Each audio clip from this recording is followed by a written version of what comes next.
नमस्कार दोस्तों। तो अब तक की सबसे बड़ी खबर निकल कर आ रही है जो दैनिक भास्कर में आई है, जो अपने एमपी पुलिस के रिजल्ट को लेकर आई है।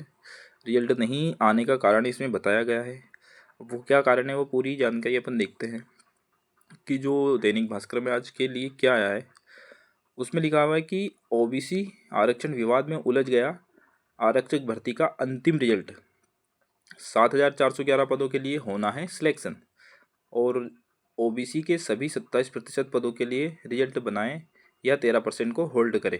मतलब इसी उलझन में फंसा है कि रिजल्ट 13% पे बनाएं या 87% के आधार पर बनाएं। मतलब 87-13 के फार्मूला के कारण अटका हुआ है।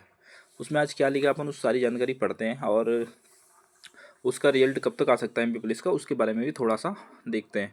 इसमें दिया गया है कि पुलिस कांस्टेबल भर्ती 2023 के दूसरे चरण की परीक्षा शारीरिक दक्षता परीक्षा का परिणाम तैयार हो चुका है। पुलिस मुख्यालय ने इसे लगभग 3 महीने पहले ही मध्य प्रदेश कर्मचारी चयन मंडल ईएसबी को भेज दिया है। हम बोल रहे थे कि एएसबी तक तो लेट पहुंचा, लेकिन जो पुलिस हेडक्वार्टर है उसने ईएसबी तक पहले ही इसको पहुंचा दिया गया था, लगभग 3 महीने पहले। इसके बावजूद भी अंतिम परिणाम जारी नहीं किया जा रहा है। इससे उम्मीदवार परेशान हैं और ईएसबी से उन्हें संतोषजनक जवाब नहीं मिल रहा। संतोषजनक जवाब नहीं मिल रहा मतलब कि रोज़ कॉल कर रहे हैं बच्चे और उनको बोल रहे हैं कि बस अगले हफ्ते में आने वाला है।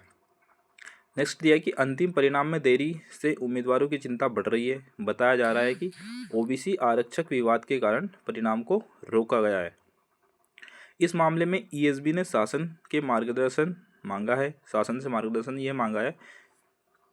ईएसबी ऐसा बोल रहा है कि शासन ने जो हमें डायरेक्शन देगा हम उसी के आधार पर काम करेंगे। दरअसल हाल ही में हाईकोर्ट में 27% आरक्षण को चुनौती देने वाली एक याचिका खारिज हो गई। आप सभी को पता है कि 18,105 वाली जो याचिका है वो खारिज हो चुकी है, जिसके कारण 87-13 का फार्मूला अटका हुआ था वो अब खारिज हो चुकी है।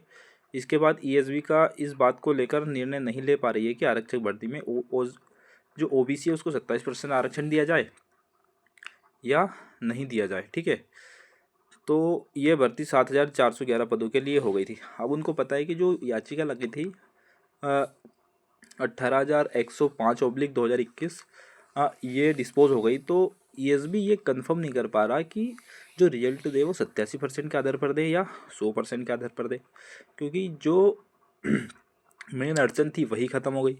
तो रिजल्ट तो अब 100% पर उनको देना पड़ेगा, ये उनकी मजबूरी हो गई है। लेकिन अभी भी सरकार के पक्ष में फैसला है, सरकार उनको क्या देती है उस हिसाब से वो काम करेंगे। आगे लिखा हुआ है कि शासन स्तर से निर्देश मिलते ही जारी किए जाएंगे नतीजे। देखो उनके पास रिजल्ट तो तैयार है और रिजल्ट तैयार होने के बावजूद बस वो 87-13 के कारण अटका हुआ है, नहीं तो रिजल्ट तो बहुत दिन पहले आने का था। हालांकि अब तक विभिन्न भर्तियों के लिए जारी नियम पुस्तिका में 87% पदों का मुख्य भाग मानकर परिणाम तैयार करने का उल्लेख हो रहा है।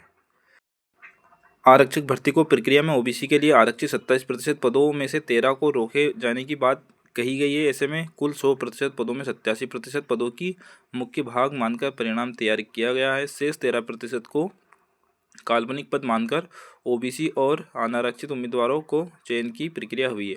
इन 13% पदों में नियुक्ति रोकी गई है।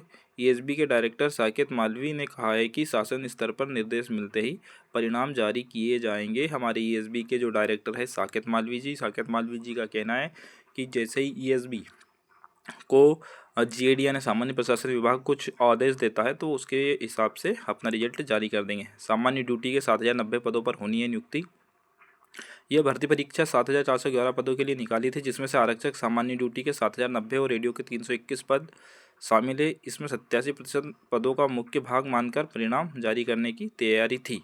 ठीक है, वो तैयार थे कि 87% आरक्षण 87-13 के आधार पर रिजल्ट दे, लेकिन वो याचिका खारिज होने के कारण अब उनको वो प्रॉब्लम में आ गए हैं कि उनको रिजल्ट किस हिसाब से देना है। ऐसे में सामान्य ड्यूटी के करीब 6,167 और रेडियो के 2,709 पदों के लिए परिणाम घोषित होता, शेष पद रोक दिए जाते। मतलब जो रिजल्ट आने का था उसमें से लगभग एमपी पुलिस के 900 पद होल्ड हो जाते। ठीक है, तो ये आज की पूरी न्यूज़ थी, ये जानकारी थी दोस्तों।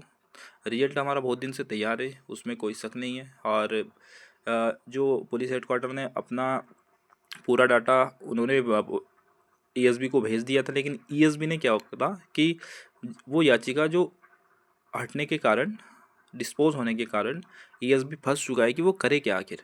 रिजल्ट अगर 100% पर नहीं दे तो क्या करे, तो उसको मजबूरी में अब रिजल्ट 100% पर देना होगा। अभी कल कल नहीं परसों पुलिस विभाग की, जीएडी की और सीएम साहब की सबकी एक मीटिंग हुई थी और उसमें भी कुछ ना कुछ निर्णय लिया गया है। उस मीटिंग के बारे में तो अभी तक पता नहीं चला, लेकिन उसमें कुछ तो ऐसा हुआ है कि जिससे वापस ईएसबी सक्रिय हुआ है। ईएसबी बहुत जल्द, मुझे उम्मीद है कि मंडे ट्यूसडे तक अपना रिजल्ट जारी कर सकता है दोस्तों। तो यही आज की न्यूज़ थी और उम्मीद है कि जल्दी से जल्द रिजल्ट आ जाए और जो बच्चे का आधार अटका हुआ है 2 सालों से, उसका कहीं ना कहीं सॉल्यूशन हो जाए। थैंक यू दोस्तों।